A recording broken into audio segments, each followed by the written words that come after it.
syukurillah, pada hari ini izinkan saya berbagi budaya positif kepada ibu-ibu rekan mengajar. Terima kasih ibu-ibu sudah mau berkolaborasi dengan saya pada hari ini.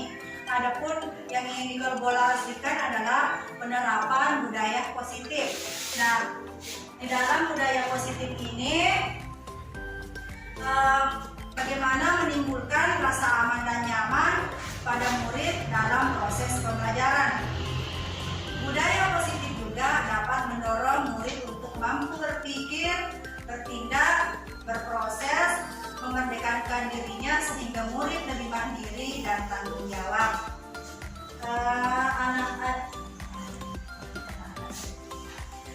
Budaya positif memiliki nilai-nilai keyakinan dan kebiasaan yang berpihak pada murid.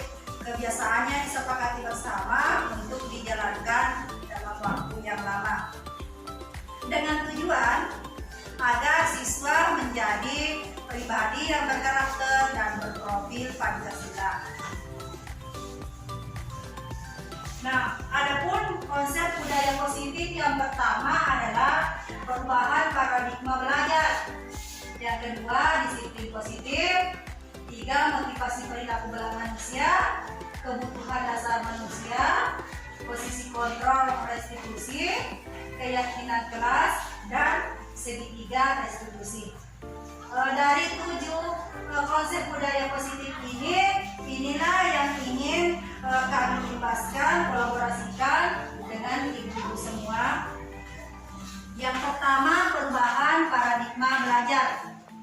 Ini dari paparan Dr. William Lesser tentang teori kontrol.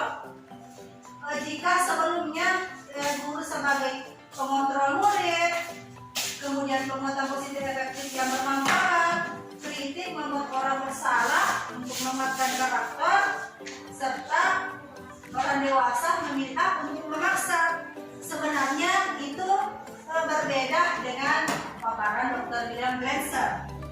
Karena pembelajaran dengan paradigma baru ini, pembelajaran yang menggerakkan murid belajar sesuai dengan kebutuhan dari tahapan pengembangannya untuk mewujudkan profil pelajar Pancasila.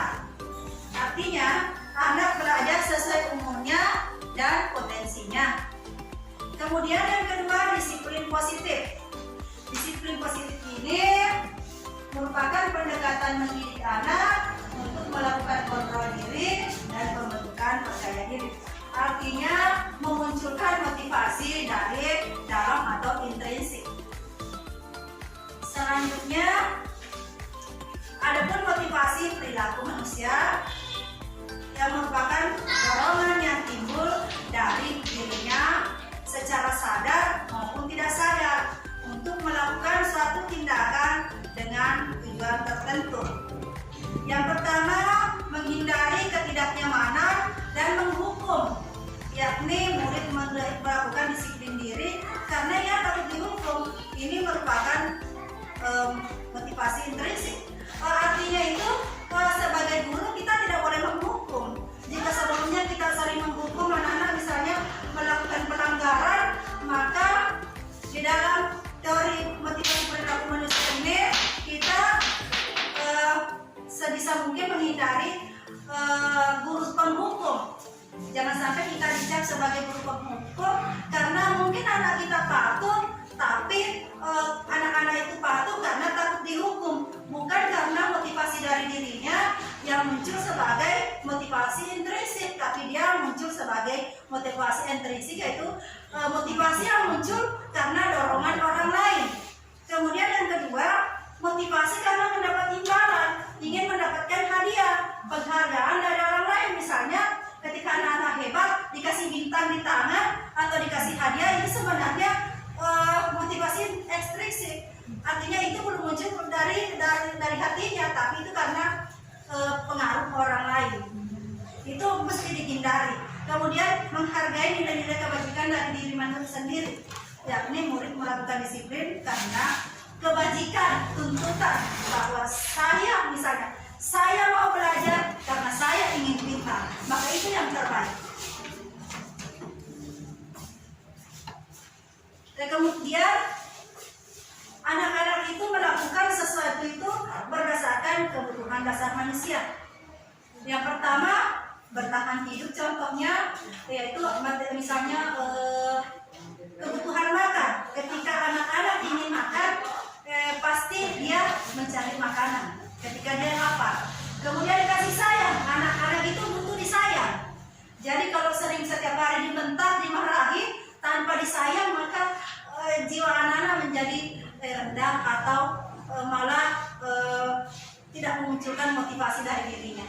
Kemudian rasa diterima, penguasaan, kebebasan maupun kesenangan, dalam artian mari menciptakan budaya pembelajaran yang menyenangkan berpihak kepada anak.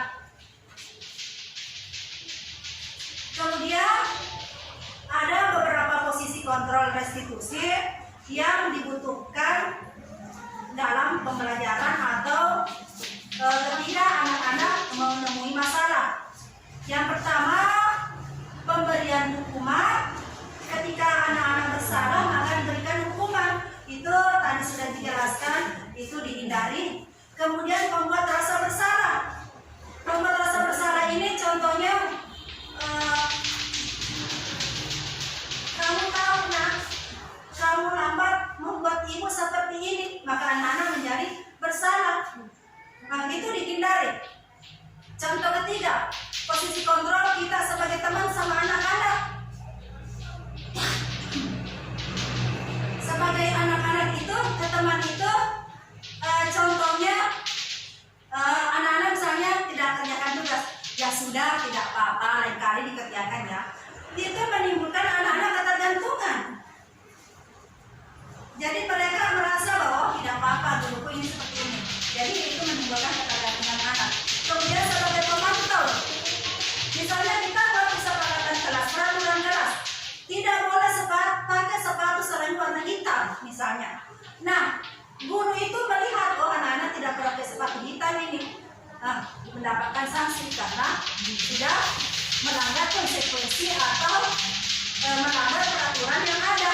Nah, itu contoh keempat. Kemudian contoh sebagai manajer.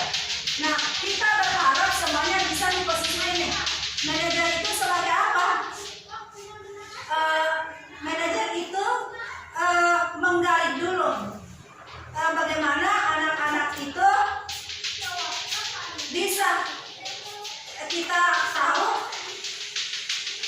masalahnya berbuat seperti itu kenapa, kemudian apa yang ingin dicapai dalam mengingatkan kembali keyakinan kelasnya, kemudian apa yang ingin dicapai dari tujuannya. Lanjut, dari tadi capaian tujuan, nah ini adalah keyakinan kelas. Keyakinan kelas ini penting untuk kita lakukan karena keyakinan kelas ini menjadi aturan pertama bagi kita sebelum masuk kelas. Tapi keyakinan kelas ini dibuat bersama-sama. Misalnya kita kumpulkan anak-anak dalam satu kelas, membuat keyakinan kelas. Nah, silakan tulis di atas apa yang menjadi keinginanmu. Contohnya membersihkan, menjaga kebersihan kelas. Nah, mereka tulis semua. Setelah itu mereka usahakan patuhi karena mereka sendiri yang membuatnya. Nah, keyakinan kelas ini bersifat abstrak daripada aturan-aturan yang ada. Kemudian berupa pernyataan universal dibuat dalam bentuk positif, tidak terlalu banyak, mudah diingat dan dipahami, sesuatu yang dapat diterapkan di lingkungan tersebut. Kemudian yang paling penting ini anak-anak yang membuat kesepakatan itu, bukan guru yang mengatur, tapi dibuat secara bersama-sama, ditulis, dibuat, dipasang, kemudian mengingatkan anak ketika tadi mengadakan ada permasalahan, kita sebagai kontrol manager mengingatkan kembali, masih ingat tidak keyakinan kelasnya. Misalnya ada anak yang menyontek, maka ingatkan kembali bahwa masih ingat tidak keyakinan kelasnya, berperilaku jujur, maka menyontek itu tidak diperbolehkan. Itu sebagai contoh. Nah, ini adalah contoh keyakinan kelas, bisa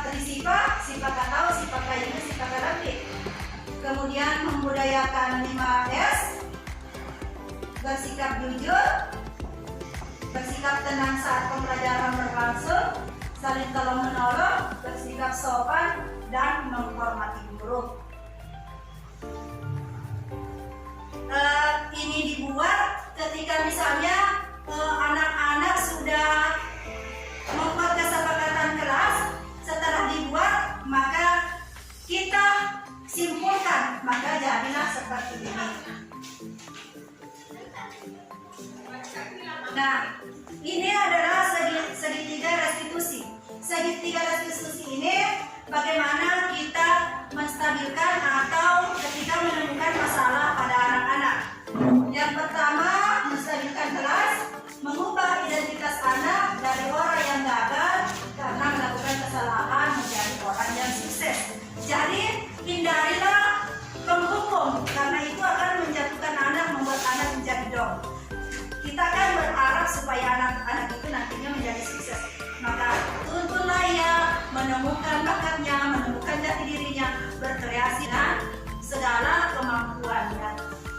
Kemudian validasi tindakan, guru hendak memahami bahwa setiap tindakan yang dilakukan murid untuk memenuhi kebutuhan dasar sehingga mendasari tindakan murid sebagai murid untuk berbuat kesalahan.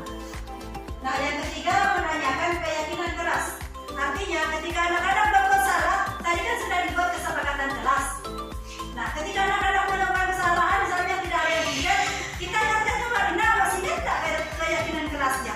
Jadi anak-anak itu bukan karena takut dihukum, karena mereka sudah buat aturan sendiri, maka dia pasti akan melakukan keyakinan kelas yang telah dibuat. Nah, ibu-ibu semua, pengalaman dan pembelajaran saya setelah menerapkan konsep-konsep kunci tersebut baik di kelas maupun di rumah, yaitu pengalaman yang pernah saya alami dalam menerapkan konsep modul budaya positif.